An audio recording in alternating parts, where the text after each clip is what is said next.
The third point that Paul makes is that love rejoices in the truth. This is in the second part of verse 6.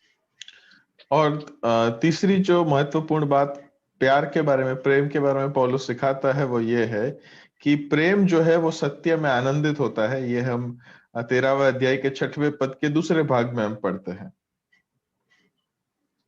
This is both a negative and a positive statement of truth.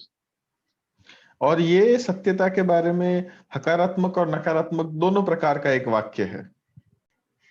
In the context in this chapter, it may refer to gossip within the Christian community.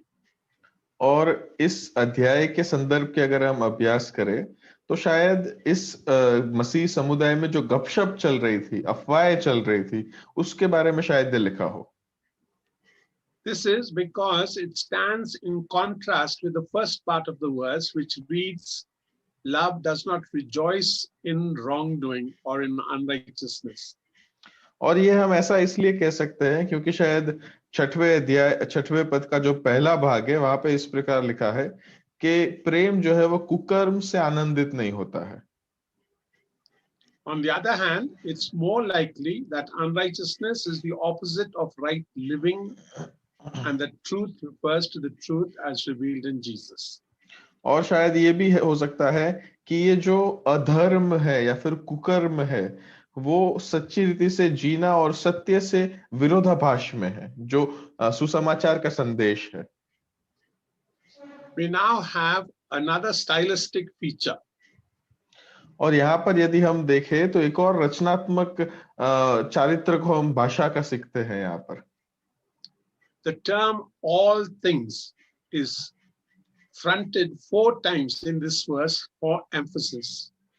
और हम देखते हैं यहाँ पर कि ये जो शब्द है हिंदी में जो लिखा है कि सभी चीजें इस पद के अंदर 4 बार इन शब्दों का उपयोग किया गया है ताकि उस बात पर हम जोर दे सके।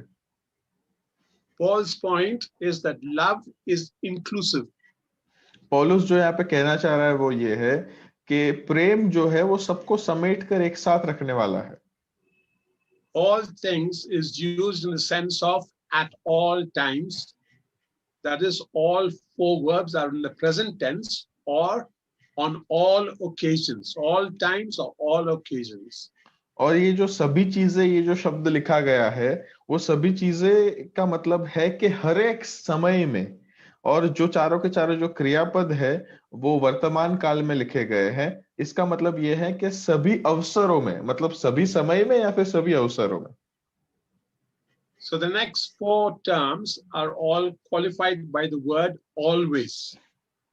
तो इसका मतलब है कि इसके आगे के जो 4 शब्द हैं, इन सब शब्दों के आगे भी हमें सारी चीजें या फिर सभी चीजें, इन चीजों को हमें जोड़ना है साथ में।